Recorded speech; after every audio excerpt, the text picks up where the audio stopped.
Hey guys, what's up everybody? Welcome or welcome back again to another video from the Apex Predator Billiards Club. My name is Apex Selenium and I'll be taking you through a rack of 9 ball where I'm going to be teaching you a few things about the game, such as position play, pattern play, that kind of stuff. Alright, many things to learn from this rack here, and hopefully my mistakes will be your advantage. All right, so we're going to jump right into the rack here and we're going to start off with the break. Let us see how productive this break will be for us to run this rack. All right, so that's a pretty good break because pretty good break in terms of the cue ball control, but not the best break in terms of pocketing a ball. Now typically the reaction of the cue ball from the side rail back over towards the center of the table is exactly always my objective, especially on this table. So I did get a good control on the cue ball, but in terms of pocketing the ball I wasn't able to do so. Alright, now in this rack here I'm going to show you where sometimes if you play a bit too fast you can make judgmental errors, such as not looking at the rack. There, exhibit A. There you can see that it took me about 5 to 10 seconds to decide what I wanted to do with the safety play on that one. That was a really bad safety, and of course there is another bad safety on the one. Now with those two elements of safety there, you can learn here that sometimes you have to give yourself that extra 20 seconds or so to kind of decide what you want to do on the game. And so with those two amateur safety and those fundamental errors there, playing with a very strong player, even at my level, you can be punished severely for that. And there you can see with those two very bad safeties, it gave me a shot at the one ball, and there executed, and I'm on my way to try to run this rack. Pretty good shot on the one, playing it straight down into the corner. A little bit jacked up over the 3 and the 4 ball here, 3 and the 7 ball here, but I was able to still stroke that 2 ball into the pocket coming down. I did snooker myself behind the 7, but I still was able to see a piece of the 3, and from my perspective there again guys, you can see how fast I am playing. I'm just basically not using an aiming system, I'm just pretty much just using feel. I was able to see a piece of the 3, and the piece of the 3 that I was able to see was the contact spot on the 3. Pretty good shot on the 3. Very dangerous shot, because a miss could be very detrimental there. But pretty good shot on the 3, and going 1, 2, 3 rails around for a fairly good position on the 4. Now the 4 ball is a tough thin cut shot, so I'm going to have to cut this and go 2 rails back and forth across the table. And with the proper speed I'm able to stay somewhere near the middle of the table. So 4 ball there was a pretty good shot. Also looking at this 5 is pretty much a similar shot, where I'm going to have to also go 2 rails back and across towards the middle of the table for a shot on the 7. Alright, so here we go on this shot here. Pretty good shot on the 5, nice stroke, feeling pretty good. Now here is where another big mistake happens. It's like, because I've played 3 pretty good shots so far, I'm not controlling the adrenaline that is running through my body.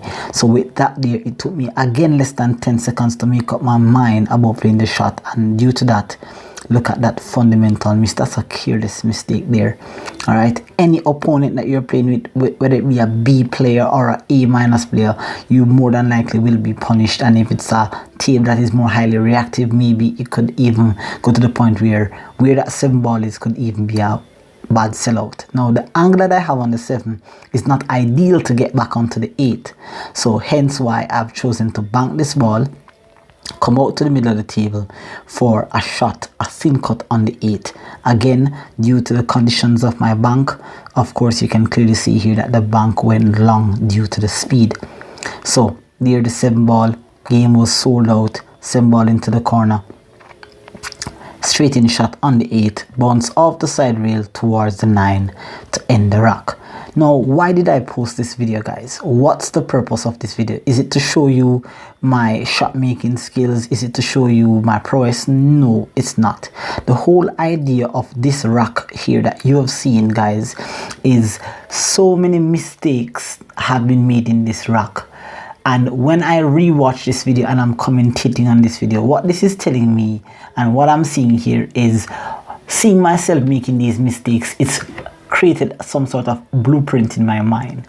I know these shots are going to come up again in the near future. I know they're going to come up in another type of game that I'm playing, and I'm sure that with this imprinted in my memory, I know definitely that these mistakes will be limited. Once I pick them up, I'll know that, hey, I remember playing this shot at that particular point and I missed it. Or it could be from your perspective. I remember watching Apex Elenius video and I saw him play this shot and he missed on the high side, the ball went here. He missed on the low side, the ball went there. So even with the errors that I'm making in these videos, you're never going to see another YouTuber or another aspiring pro player put up a video showing his or her mistakes. What you're going to see is how to run the rack perfectly. And whilst that looks very good from a person who is trying to learn the game from the basics coming up, they're always going to believe that the game can be played as perfect as they see it on other channels. But in fact, guys, there are many work that you have to put in behind the scenes for us, or for you to even for you to even be able to run a rack of 9 ball, much less to run a rack of 8 ball, and even to the extent of running a rack of 10 ball. So even though you're going to be watching a lot of videos on YouTube showing you this is how the shot is to be played, this is what kind of spin you're to be using, not criticizing any other YouTube channels, but evidently the aim that I'm taking for this is to build myself and also to build you, to show you all the mistakes that I have made so that it does not happen to you, and it's also to improve myself in terms of looking at the errors that I make, how fast I am playing, what shots I am missing, what shots I'm really good at, how is my position play. All of this is a learning process for me.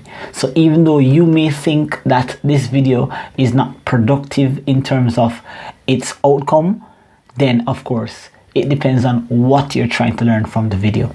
All right, so with that said, guys, thank you for watching. Thank you for paying attention up until this point. Please follow me on my Instagram at Apex Predator Billiards, or you can follow me on my Facebook page at Akin Astarayan Peart. All right, and all my other social links will be in the description below. Do have yourself a wonderful and productive day. Continue to train hard to become better than you were yesterday. Do take care, and I'll see you next time in another video.